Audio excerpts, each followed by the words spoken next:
और inside stories के लिए मेरे इस YouTube चैनल को सब्सक्राइब करें और Facebook पेज को भी लाइक करें।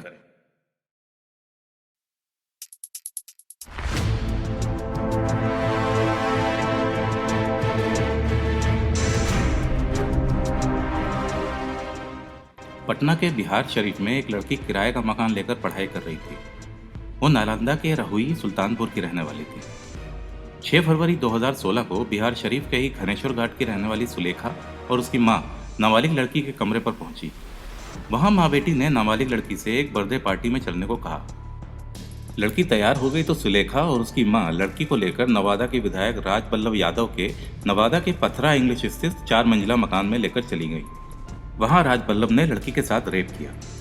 7 फरवरी को सुलेखा ने लड़की को 30,000 रुपए दिए और लड़की को बिहार शरीफ में उसके घर छोड़ दिया और मुंह बंद रखने की धमकी भी दी।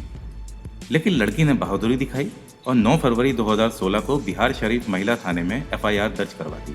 15 फरवरी 2016 को व्यवहार न्यायालय के विधायक राज बल्लभ यादव के खिलाफ सर्च वारंट जारी कर दिया गया। राज बल्लभ यादव फरार हो गया। 23 दिनों तक फरार रहने के बाद 10 मार्च 2016 को राज बल्लभ यादव एक पुरानी मारुति कार से अचानक बिहार शरीफ के ADJ फर्स्ट रश्मि रेखा की कोर्ट में पहुंचा और सरेंडर कर दिया। पुलिस को भी इसकी भनक लग गई थी कि राज बल्लभ यादव सरेंडर करने वाला है, लेकिन गिरफ्तारी से पहले ही उसने सरेंडर कर दिया। विक्टिम लड़की ने 9 फरवरी 2016 को केस दर्ज करवाया था।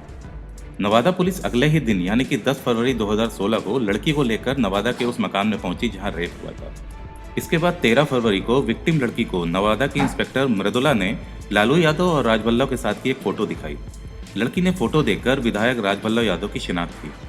शिनाख्त के बाद DIG शालीन ने विधायक राज बल्लभ की गिरफ्तारी के आदेश दे दिए। अगले ही दिन फॉरेंसिक टीम जांच के लिए नवादा वाले घर पहुंची और जांच की। 15 फरवरी को राष्ट्रीय जनता दल ने अपने विधायक राज बल्लभ यादव को पार्टी से निलंबित कर दिया। उसी दिन पुलिस ने विधायक के पास लड़की पहुंचाने वाली सुलेखा के पति अरुण को भी गिरफ्तार कर लिया। 19 फरवरी को सुलेखा के दामाद संदीप को हिरासत में ले लिया गया। वहीं कोर्ट ने राज बल्लभ की जमानत याचिका भी खारिज कर दी थी। 25 फरवरी को नवादा पुलिस ने सुलेखा के साथ 4 और लोगों को गिरफ्तार कर लिया।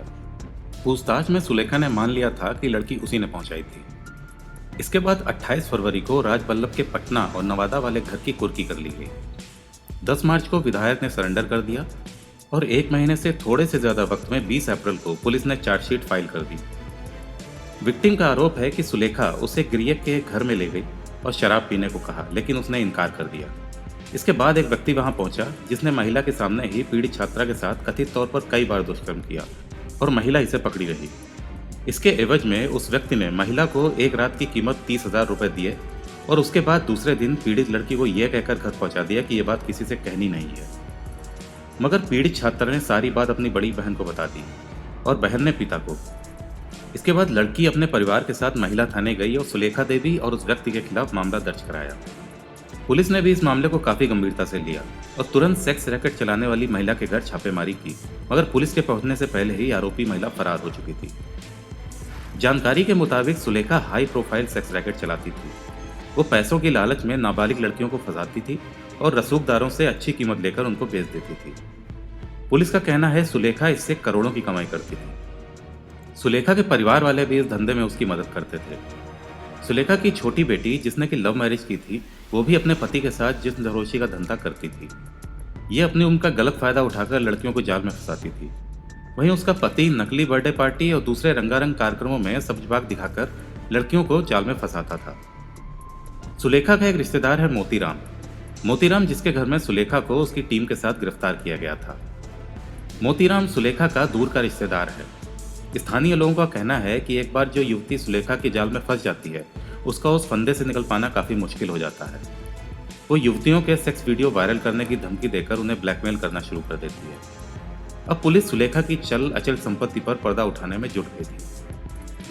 अब आते हैं राज बल्लभ यादव पर। नवादा जिले के सदर प्रचंड के पथरा गांव के निवासी राज बल्लभ यादव की पहचान एक दबंग विधायक के रूप में रही है। करीब 1 दशक बाद 2015 के इलेक्शन में RJD नवादा विधानसभा क्षेत्र से राज बल्लभ यादव MLA निर्वाचित हुआ था। 1990 में बिहार में विधानसभा चुनाव हुए थे। कुल 324 सीटों में से जनता दल को 122 सीटें मिली थी। प्रधानमंत्री VP सिंह रामसुंदर दास को मुख्यमंत्री बनाना चाहते थे और चंद्रशेखर रघुनाथ झा को। गतिरोध तोड़ने के लिए उप प्रधानमंत्री देवीलाल ने लालू प्रसाद यादव का नाम सुझाया और फिर एक नाम पर सहमति बन गई, लेकिन पेंच फंस गया। पेंच ये कि तमाम सहमतियों के बाद भी जनता दल को बहुमत जुटाने के लिए 10 सीटें कम पड़ रही थीं। ऐसे में बीजेपी के बाद 39 विधायक थे। एक नाम था कृष्णा यादव का। कृष्णा यादव ने पार्टी में टूट कर ली और 10 विधायकों के साथ जनता दल में शामिल हो गए। कृष्णा यादव की बदौलत लालू यादव की सरकार बन गई। राजबल्लभ यादव इसी कृष्णा यादव का छोटा भाई है। कृष्णा यादव नवादा जिले के मुफस्सिल थाना क्षेत्र के इंग्लिश पथरिया गांव के रहने वाले थे। उनके पिता जेएल प्रसाद कांग्रेस के नेता थे और कांग्रेस से जिला परिषद अध्यक्ष बने थे। विधायिका के चुनाव वो हार गए थे, लेकिन बीजेपी में आने के बाद उनके बेटे कृष्णा प्रसाद बीजेपी से विधायक बन गए। बीजेपी से जनता दल में जाने के बाद कृष्णा प्रसाद को लालू यादव से अच्छा खासा सपोर्ट मिला।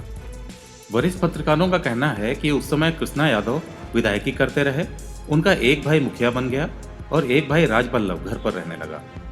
कहा जाता है कि राजनीतिक संरक्षण मिला तो राजबल्लभ ने अपने घर के पास पत्थर के पहाड़ से अवैध तरीके से पत्थर बेचने शुरू कर दिए थे और इससे उसने करोड़ों रुपए कमाए थे। अभी कृष्णा यादव विधायकी का एक टर्म भी पूरा नहीं कर सके थे कि एक सड़क हादसे में उनकी मौत हो गई। इसके बाद लालू ने कृष्णा की पत्नी को एमएलसी बना दिया, लेकिन राजबल्लभ को विधानसभा का टिकट नहीं दिया। ऐसे में राजबल्लभ निर्दलीय हुई चुनाव मैदान में उतर गया। आयोग की ओर से उसको छाता चुनाव निशान मिला था और वो चुनाव में जीत गया था। 1995 के विधानसभा चुनाव में लालू ने राजबल्लभ को नवादा से टिकट दिया और राजबल्लभ जीत गया। फिर लालू ने उसको मंत्री भी बना दिया। राजबल्लभ यादव की पहचान बड़े बिजनेसमैन के रूप में भी है। उसका पहाड़ खनन का बड़ा कारोबार है। इसके अलावा जब जातीय संघार का दौर था, तब भी राजबल्लभ यादव को एक मजबूत पक्ष के रूप में जाना जाता था। यादव पे हत्या का मुकदमा भी दर्ज है, मगर वो उससे रिहा हो चुका था। राजबल्लभ यादव फिलहाल जेल में है और अब तमाम उम्र वो जेल में ही रहेगा। 15 दिसंबर 2016 को एमपी एमएलए कोर्ट के विशेष जज परशुराम सिंह यादव ने राजबल्लभ यादव को इस मामले में दोषी करार दिया और 21 दिसंबर को कोर्ट ने राजबल्लभ यादव को उम्र कैद की सजा दी है। इसके अलावा कोर्ट ने इस मामले में 5 और लोगों को दोषी करार दिया है और सभी को सजा भी सुनाई गई है।